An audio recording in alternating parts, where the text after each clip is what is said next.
There's fine.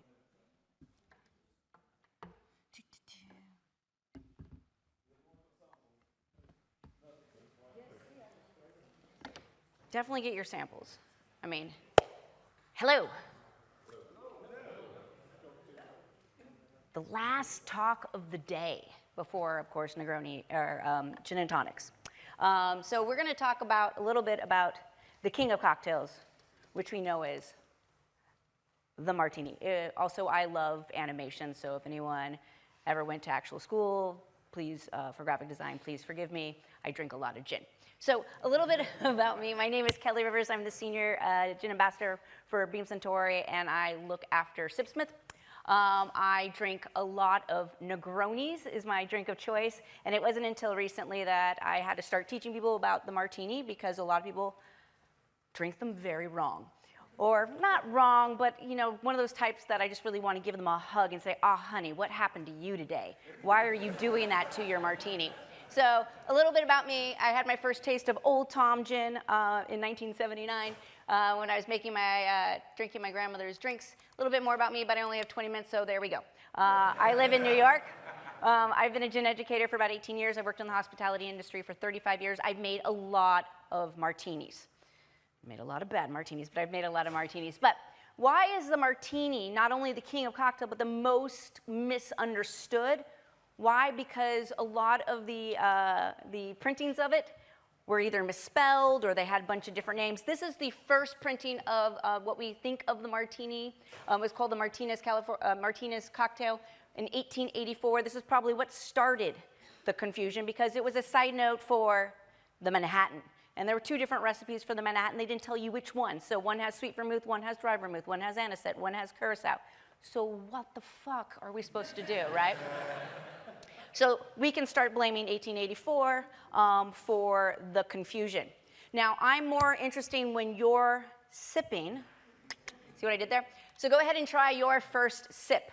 This is the 1888 cocktail. So this is the first time we see the word Martini in a glass. I want to say that, first of all, they are at room temperature. Why? Because ice in 1888 wasn't really necessarily a thing. A lot of them were served at room temperature. Maybe you had ice if you were lucky. Why is an American bar called an American bar? Because they had access to ice, very much like the Americans. I also say that all the vermouth came from New York to Kentucky to New Jersey, and then in this morning to Heathrow. So this vermouth has been well traveled. Also, we used, as Sipsmith, we do have made some fun Old Toms, but they're all at my house. So this Old Tom that you're drinking is one of my favorite Old Toms, and I got really upset when they stopped making it. This is Tanqueray's Old Tom. So what do you think? All right? Nice, yummy. So what's that? It's got hints of Negroni. That's kind of why I like it really bad. So anyway, this is the first time we're seeing the word Martini. This is probably my favorite way to drink it. This was published in 1899, the first time we see the crisp cocktail, AKA the 50-50. More vermouth. Why more vermouth? Because vermouth was starting to be more readily available. Also for bartenders, kept the cost down, right? Because vermouth was cheaper than your spirit. Also, it was also hard to get a lot of the same types of vermouth, so a lot of places would make their own vermouth blends, blending what they could to try to get a consistency. What we have here is probably where we're starting to see more of the styles that we recognize now. The Marguerite cocktail, first published in 1900 in Harry Johnson's, but we still have anisette and orange bitters. By 1904, we moved the anisette to the curacao, so a little bit sweeter, and then by 1 year later, we've omitted the curacao. So go ahead and try your second sip. This is the Marguerite, with Sipsmith, London Dry, Martini and Rossi, a little bit of orange curacao by Pierre Ferrand, and orange bitters. So, but the funny thing about this drink is, if you not serve it with an olive, it's called this. If you put a drop of bitters, this is what it's called. If you don't use Plymouth and you use a London Dry when it started to become popular, those are all the names. These are all the same drink. But people had a chance, they're like, well, I'm making it my way, so I'm just going to name it whatever it is. Also, the fact that a lot of the cocktail books that were published around this time No copy editors. It's like going on Amazon and like getting those books that are self-published. Like, why? So that's what a lot of these books were. They were funded by the companies that would advertise in them. So the first time we have a dirty martini is the Waldorf Astoria of 1901. It is a 2-to-1 martini with a muddled olive. No olive juice until, let's say, the 1960s. The first time we see the word dry martini is a French book in 1904. Turns out this is a 50-50 martini, not dry as we know it. And it also has a garnish of a lemon twist, an olive, or a cherry. Sky's the limit, however you want it, right? All right, the Gibson. 1908, the Gibson. Now, this is probably one of the first times we're starting to see the press really get into. They really liked, especially in St. Louis, they really liked to talk about what people were doing in New York, because there wasn't really a lot going on in St. Louis. So they really had to talk about New York a lot. This is the Players Club in New York. It's a members-only club. It is rumored that Charles Gibson, Danny Gibson, who was the illustrator for the Gibson Girl, would frequent the Players Club a lot, and what he wanted was a drier style martini. It was still about a 2-to-1 at that time, with a pickled onion, just because he had to be honorary, right? But the thing about the Gibson girls, they were the new style girls. Why? Because bicycles were readily available, and so they had some freedom. They could leave without a chaperone, right? Scandalous. So they could leave without a scandal. They still could not drink. They could not drink next to them. They can't drink the drink that was named after them, but they did have a little bit more freedom. They were drinking more sherry in their gins, but they were doing it at home with a little bit of codeine and iodine and all the fun stuff, right? So there's a rumor that it started here with Charles in the Players Club. There's also an equal rumor in 1908 that it started in the Bohemian Club in San Francisco, where Walter Gibson was a member. He also liked to be honorary and wanted a pickled onion in his drink. But it was also a members club, but he also went to New York a lot. So these are the two deciding factors. There's also 2 other stories, conspiracies. One of them is New York, one of them is in San Francisco. Like, honestly, just drink your Gibsons and just be done with it, right? So this is the first time we actually see the word Gibson printed in a cocktail menu in 1908. The sweet martini, AKA the gin and martini. This might be the first time we're starting to get confused about why gin and martini. Is martini the recipe? Is it the spirit? Maybe people are like, well, maybe it's like brandy or vodka, but we don't talk about that, right? So the sweet martini is going to be a 50-50 with sweet vermouth and gin, or Italian vermouth. It's also called the gin and Italian. But why is it called the gin and martini? Well, it has to do with marketing. You gotta love those marketing people, right? Because this is the first time we're starting seeing Martini and Rossi. This was about 12 years after they changed their name, and they brought over into the United States. This is the first time they landed over 500 cases of their vermouth. And so they wanted to celebrate and get other bars to celebrate it. So they took a recipe of what people are using and just put their name in it. So this is where it became the gin and martini. This was also very popular. This is the Hoffman House in New York. In 1907 is when they debuted and redid it. Redid the bar. They had a butcher. They had a somewhere for ladies to get their hair done, a salon. The 10th floor had a garden view restaurant where they featured the drink called the Hoffman House Martini. Very, very famous. Turns out they also made what they called the gin and it, is where the new thing, so equal parts again, gin and sweet vermouth. Sadly, they didn't actually publish it in their drinks. The first time we see the gin and it is actually going to be in the Savoy cocktail book. But the sweet martini was in the Savoy cocktail book. The first time we see the word gin and it, or gin in Italian, was in 1936. And then my favorite thing is, on the same page as this drink, you have this drink, which is the exact same thing.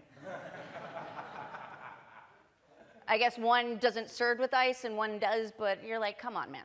Like, I think you're just trying to up your word count here. So we're starting, again, a lot of things are happening in a very small amount of time. Everybody know this quote? See, I love animations. The Dorothy Parker quote. Turns out she didn't say it. Didn't say it whatsoever, because she was very much a writer who liked to credit herself on things that she said. There's no instance of her actually being crediting herself for saying this. But after you drink a few martinis, this is something that I've spoken multiple times. The Waldorf Astoria, so we're jumping ahead 1935 after Prohibition. This is probably Julia Child's favorite because this is the first time we're starting to see the inverse or reverse martini. So the vermouth is going to start being more than the gin. And a lot of this happens to do because after Prohibition, it was a little bit harder to get gin. Also in Hudson Valley, they started making a lot more wine. They started making a lot more vermouth. Again, it's cheaper than gin, so we're starting to see it reverse. Also, this version of Waldorf Astoria is where you're starting to see a lot more sherry-driven cocktails. This is probably my favorite. This is the Adonis. So sherry, Italian vermouth, and bitters. Very yummy. All right, last martini. Go ahead and try it. This is probably the last of the golden era of martinis that we had a variation. This is called the Fascinator. This is where we're starting to see definitely still pretty much half and half, equal parts dry vermouth to gin with just a sprig of mint. So what happened was the vermouths of this time that was being done were going to be a lot more floral. So what we did was we used the Sakura vermouth. So this is Sipsmith gin, Sakura vermouth, a little bit of mint oil, and then all of them have a spray of lemon oil. So I didn't want anyone in the back where I'm having to, because that's a pain in the ass, right? What do you think of that one? Right? So good. Just a little bit of anisette. Lovely. And this is actually Frank. Very debonair, very lovely. So this is kind of the end of like the fun stuff. So how did we get from there to where we are today? Well, first of all, we have Prohibition. Prohibition wasn't against drinking. It was more against people, the saloons. So we had that. We had the Depression, so no one's buying it. We have the Churchill Martini, World War II, so people weren't getting it.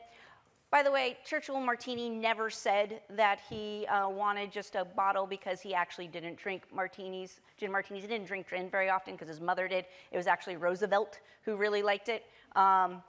We also have, of course, the very famous Shaken Not Stirred of the Casino Royale, the Vesper Martini that was published in 1953. My favorite is he's like, I'll have a dry martini. Wait, one in a deep champagne goblet. Just a moment. 3 measures of Gordon's, 1 of vodka, and a half measure of Quina Lillet. Shake it very well until it's ice cold, then add a slice of lemon. Got it?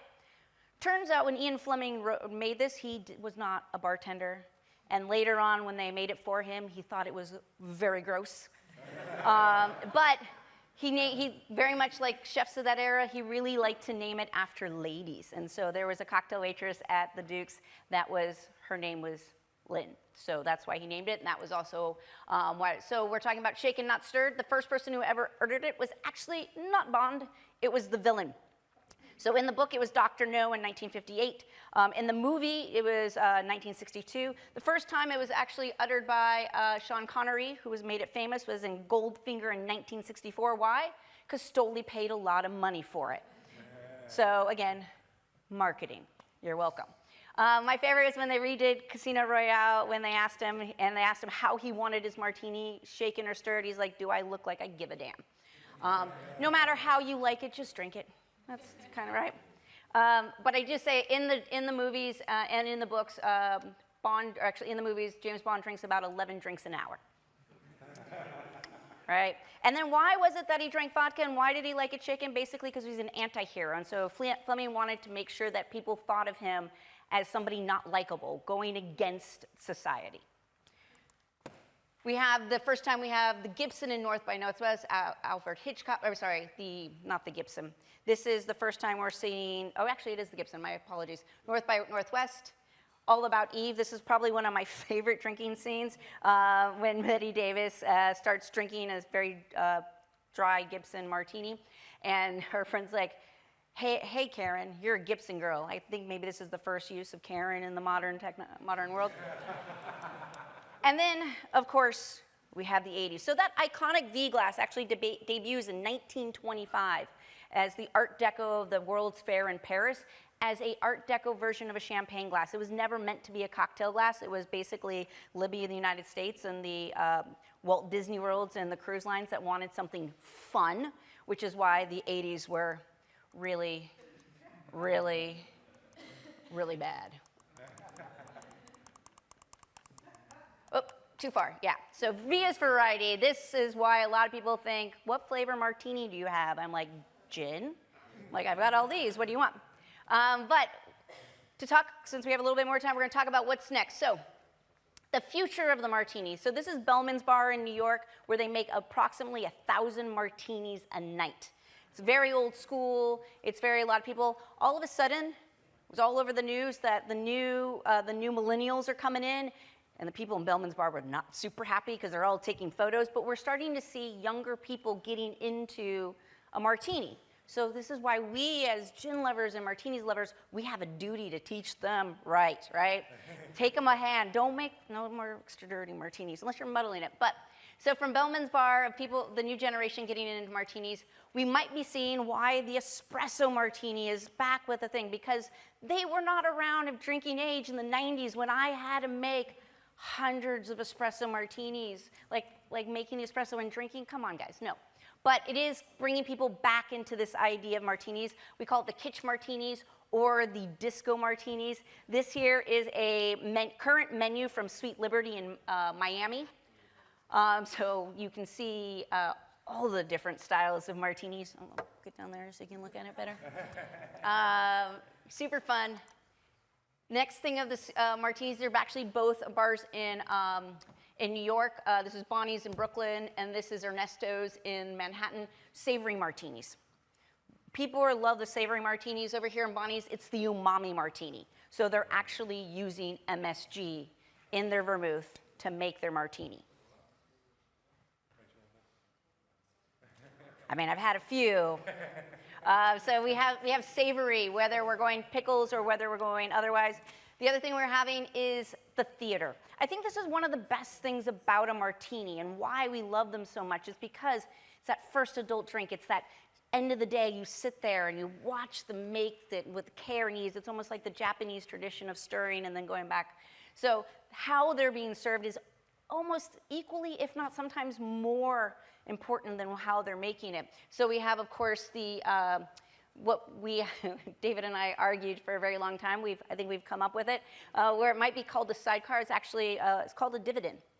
So when you see it a little bit on the side, that is your dividend. We're seeing the birth of the frozen martinis. This, again, fast serves. There's a lot of brands right now that are doing bottles for the frozen martini. Just make sure, like all of these, they are diluted. It's about 20 to 30% water to it, so people aren't like Dukes and like stumble out of there with no water.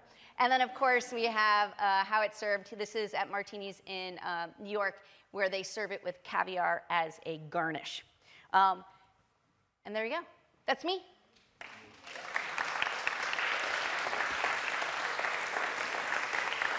What was your favorite?